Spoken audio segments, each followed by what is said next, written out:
మైనార్టీల ఓట్ల కోసమే కాంగ్రెస్ సర్కార్ అజారుద్దీన్ను మంత్రిని చేసిందని బీజేపీ నేత ఏలేటి మహేశ్వర్ రెడ్డి ఆరోపించారు. 2 ఏళ్లుగా అజారుద్దీన్ను ఎందుకు కేబినెట్లోకి తీసుకోలేదని ప్రశ్నించారు. ఎన్ని ప్రయత్నాలు చేసినా జూబ్లీహిల్స్ ఎన్నికల్లో కాంగ్రెస్ పార్టీకి ప్రజలు బుద్ధి చెబుతారని ఏలేటి అన్నారు. అజరుద్దీన్ ఎవరు? అసదుద్దీన్కి ఇట్లా బంధుత్వం ఉన్నది.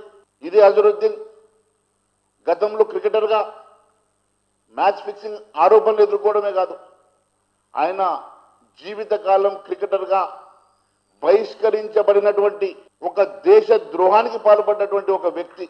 ఆయనను దేశద్రోహిగా పిలిచారు.